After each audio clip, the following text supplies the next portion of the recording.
Ya, pertemuan ketiga, ekonomi tertutup sederhana. Jadi yang namanya skema ekonomi di sini ada 3 jenis, ekonomi tertutup sederhana, ekonomi tertutup, dan ekonomi terbuka. Jadi pelaku dari masing-masing skema ini jumlahnya makin bertambah. Jadi dari tertutup sederhana ada 4 pelaku di sini, nanti di ekonomi tertutup, di skema ekonomi tertutup nanti bertambah pelaku ekonomi lain, dan di skema ekonomi terbuka juga nanti nambah pelaku lagi. Di skema ekonomi tertutup sederhana dia ada 4 pelaku ekonomi. Yang pertama kalian bisa lihat di sini ada perusahaan, rumah tangga, investor, dan lembaga keuangan. Jadi ini yang namanya tertutup antara perusahaan, rumah tangga, lembaga keuangan, investor ini tidak ada intervensi dari pihak luar. Pertama, kalau kita lihat alurnya, perusahaan, mulainya dari rumah tangga dulu. Mulainya dari rumah tangga, ekonomi mulai dari rumah tangga. Rumah tangga dia punya faktor produksi. Apa faktor produksi dari rumah tangga ini? Faktor produksi dari rumah tangga adalah bisa orangnya, sumber daya manusia, bisa dia punya bangunan dia sewakan, atau dia punya mesin dia sewakan, ataupun dia punya modal uang dia pinjamkan, seperti itu. Jadi dia memiliki faktor produksi, dan faktor produksi ini ditawarkan kepada perusahaan. Oke, sebentar.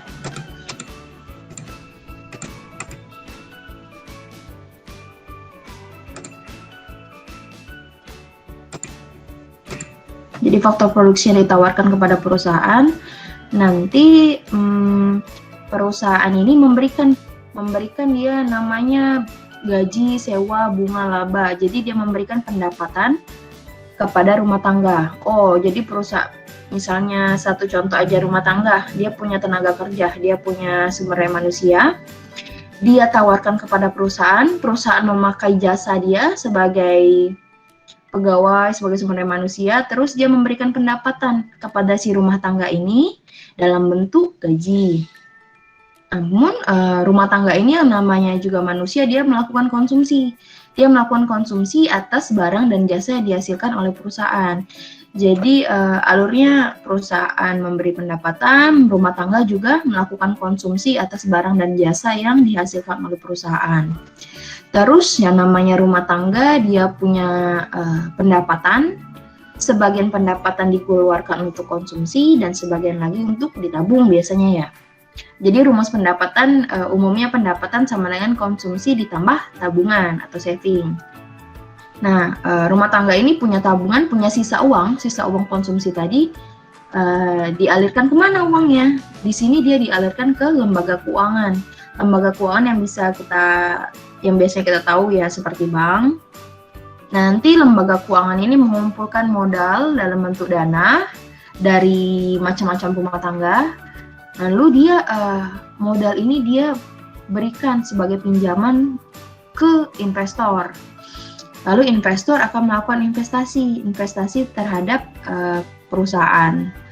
Jadi investor yang sudah meminjam dana dari lembaga keuangan melakukan investasi ke perusahaan. Jadi begitu terus alurnya. Muter, dia nggak ada intervensi dari luar dan sifatnya sederhana. Cuma ada 4 pelaku ekonomi. Oke, dari situ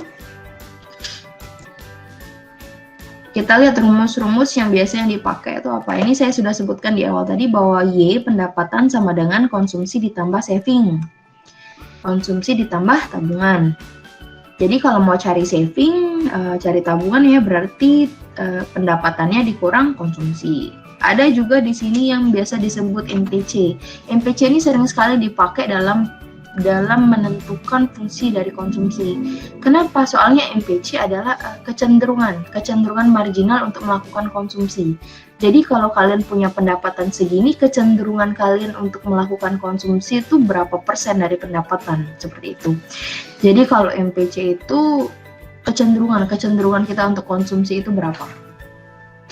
Rumusnya yang namanya kalau ada marginal, biasanya C2, C1, konsumsi 2 dikurang konsumsi 1, Y2 minus 1. Jadi konsumsi saat pendapatan sama dengan Y2 berapa, konsumsi saat pendapatan sama dengan Y1 berapa, kita masukkan rumusnya dapat. Biasanya dia 0, sekian. Nggak paling tinggi 1. Kalau paling tinggi 1 berarti apa?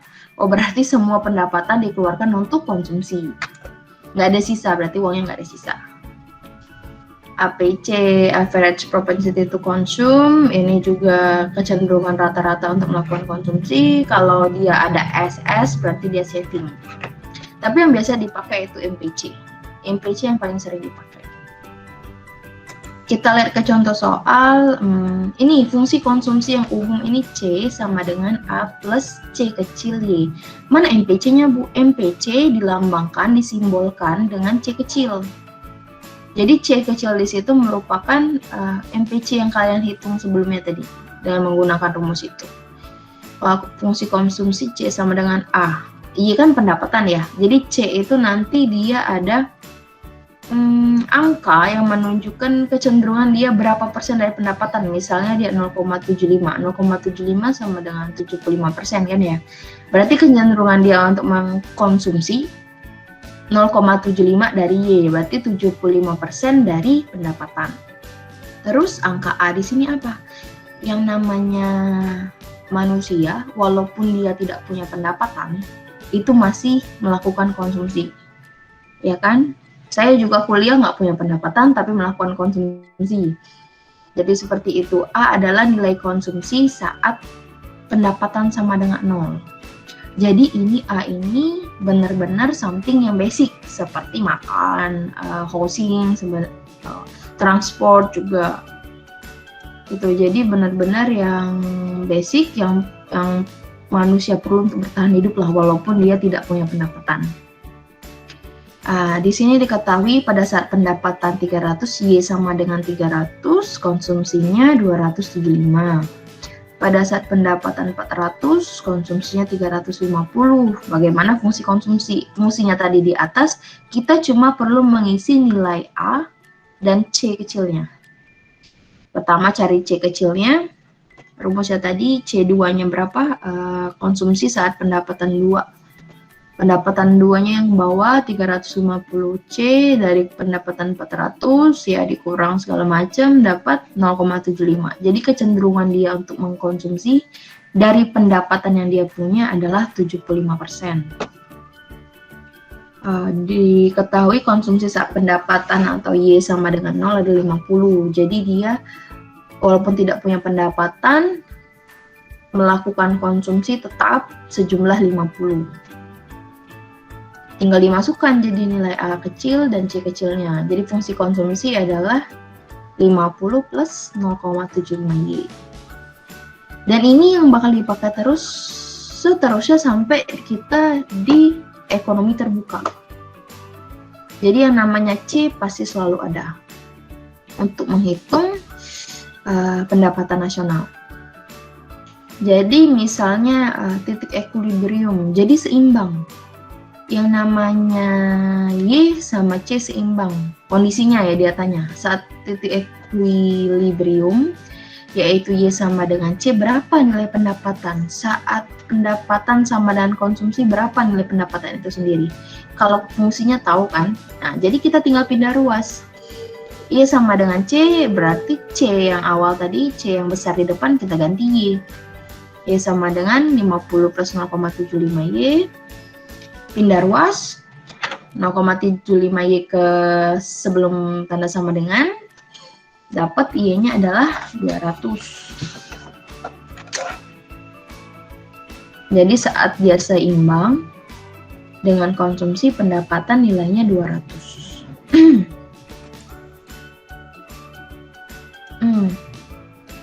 Bagaimana pengaruh MPC? Bagaimana pengaruh kecenderungan terhadap konsumsi? Kecenderungan konsumsi terhadap pendapatan negara. Jadi dua negara. Negara A MPC-nya 0,75 udah dapat ya, pokoknya MPC negara A 0,75. MPC negara B 0,5. A-nya sama ya, A-nya 50 sama C dia. Jadi kita masukkan C sama dengan 50 0,75Y, ini 50 plus 0,5Y. Saat dia equilibrium, Y sama dengan C, diganti aja, C-nya jadi Y. Berapa jadi pendapatan Y? Adalah 200. Sedangkan yang MPC-nya 0,5, pendapatan nasionalnya adalah 500. Jadi kesimpulannya apa? Semakin tinggi MPC suatu negara, semakin tinggi kecenderungan dia untuk konsumsi, berarti menunjukkan apa? Pendapatan negara tersebut lebih besar. Loh, kenapa gitu, Bu? Bukannya kalau konsumsi berarti pendapatannya berkurang? Yang kita hitung sekarang adalah pendapatan negara, bukan pendapatan individual ya. Jadi kalau suatu negara semakin banyak penduduknya konsumsi, itu berarti barang dan jasa yang dihasilkan negara tersebut, ini kondisinya ini loh. Kondisinya dia tertutup sederhana, jadi nggak ada yang namanya produk dari luar segala macam, nggak ada. Jadi pendapatan yang dihasilkan oleh setiap warga negara itu balik ke konsumsi barang dan jasa yang dihasilkan oleh negara itu sendiri. Jadi produsen-produsen di suatu negara dia jalan, produksinya jalan, misalnya dia punya pabrik jalan, kenapa? Karena ada konsumennya dan tingkat konsumsinya tinggi. Nanti begitu terus berputar alurnya. Jadi semakin banyak masyarakat yang konsumsi kan berarti pendapatan dia semakin besar. Nggak mungkin dong kalian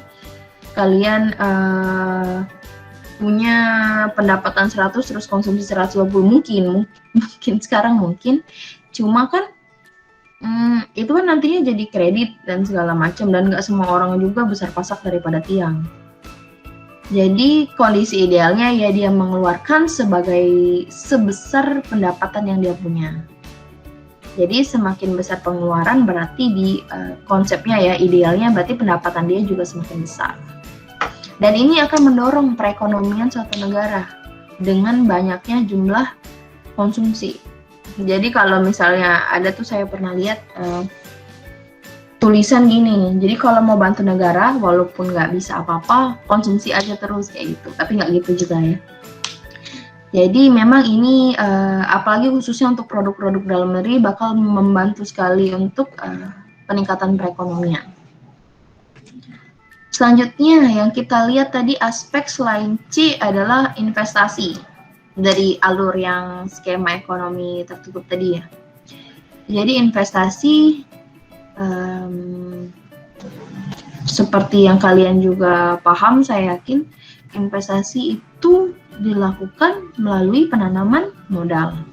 Penanaman modal untuk skala perusahaan ya, penanaman modal untuk memproduksi lebih banyak barang dan jasa. Investasi ini bisa dalam bentuk apa? Investasi ini bisa dalam bentuk expand, jadi dia memperbesar tools produksi seperti pabrik, atau dia menambah mesin segala macam untuk menambah tenaga kerja juga. Untuk apa? Untuk meningkatkan produksi barang dan jasa mereka. Jadi investasi dilakukan untuk itu. Jadi kita menanamkan modal 100 dan mengharapkan dengan menanam modal 100 ini kembalinya bisa lebih besar lagi. Seperti itu. Itu namanya invest kan. Kalau invest nggak dapat apa-apa itu namanya bodong. Yang mana rugi. Jadi kita lihat pengaruh investasi terhadap pendapatan nasional. Tadi yang kita tahu adalah Y sama dengan C. Sekarang gimana kalau kasusnya Y ada konsumsi dan investasi. Jadi yang saya bilang tadi bahwa masyarakat nggak seluruhnya uang yang dihasilkan itu dikonsumsi, sebagian dilakukan saving atau invest. Jadi saving atau invest itu ya sama berarti atau ya. Jadi antara dia saving atau dia invest, tapi dalam kondisi ini kita invest dengan tanpa investasi. Jadi C-nya sama, fungsi konsumsinya sama, 50 plus 0,75Y. Fungsi C-nya sama, I-nya yang tanpa investasi nggak ada investasi, yang sebelah kanan ada investasi dia sejumlah 100. Jadi rumusnya bertambah. Soalnya kenapa saya di pertemuan sebelumnya kan saya pernah bilang Y sama dengan C. Ada teman yang mau masuk.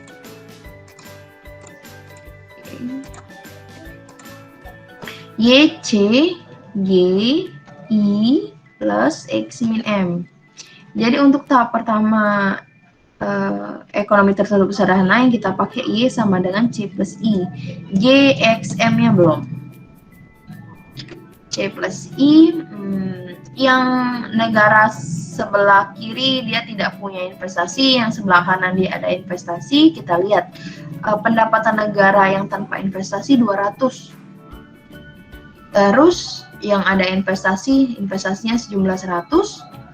Kita masukkan di dalam rumus C plus I, rumus C-nya 50 sama 0,75 ya ditambah 100.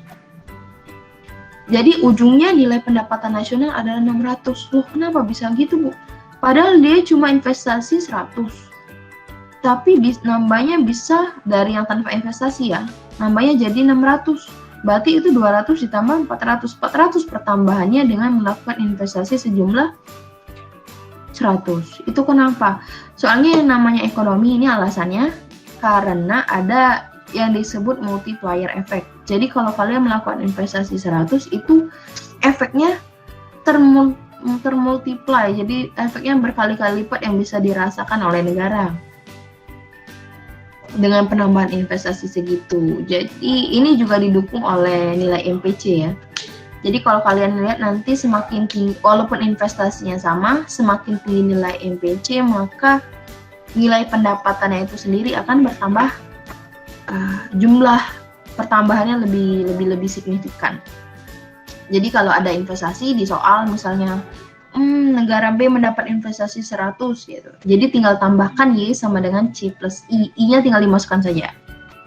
Kalau dibilangnya I-nya 100 ya, tinggal dimasukkan. Dapat segitu. Oke. Pengaruh MPC terhadap peningkatan pendapatan nasional akibat investasi. Nah, ini seperti yang saya bilang, investasi antara negara A dan B sama-sama 100, yang beda sekarang adalah MPC-nya. Negara A 0,75, negara B 0,5.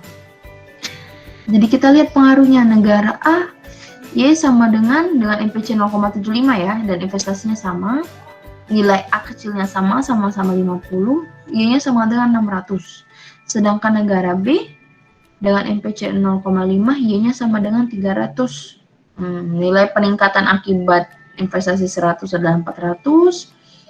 Dia 4 kali nilai investasi, dan ini hanya 2 kali nilai investasi. Karena apa? Karena nilai MPC-nya rendah. Seperti itu. Jadi tinggal dimasukkan di rumus. Ya, jadi nilai MPC ini sangat mempengaruhi. Kenapa ya? Tadi saya bilang kecenderungan konsumsi itu bakal meningkatkan. Semakin besar MPC itu pendapatan nasionalnya semakin tinggi. Karena kecenderungan ini sendiri yang bakal mendorong yang namanya produsen jual barang dia jadi laku. Kalau produsen jual barang dia laku, dia bisa menambah modal, dia bisa investasi penambahan pabrik, alat, manusia, segala macam. Akhirnya apa? Dia kan bakal memberikan, misalnya nih, salah satu implikasinya yang namanya multiplier effect kan banyak. Salah satu implikasi dari lakunya produk dan barang jasa dia tadi akibat konsumsi yang jumlah konsumsi yang tinggi, dia jumlah pajaknya ke negara jadi banyak. Jumlah pajak ke negara jadi banyak karena anggaran negara untuk melakukan pembangunan meningkat. Kalau misalnya anggaran pembangunan meningkat, nanti apa? Jadi pembangunan prasarana dan sarana akan ditingkatkan juga. Jadi misalnya transportasinya, sarana jalan, segala macam, fasilitas umum, itu bakal meningkat. Nah, akibat peningkatan fasilitas umum ini apa? Nah, produksi kegiatan produktif suatu negara juga bakal meningkat karena apa? Sarananya sudah ada. Jadi misalnya kalau orang mau jual misalnya batu bara, pelabuhannya ada, ini ada, jadi gampang, jadi jalannya ada. Itu jadi efektivitas dari produksi itu sendiri meningkat. Akibatnya orang dulu nggak mau nambang di situ, misalnya nggak ada akses ke tongkang, susah mau ngangkut batu bara, susah, nggak ada jalan, nggak ada pelabuhan.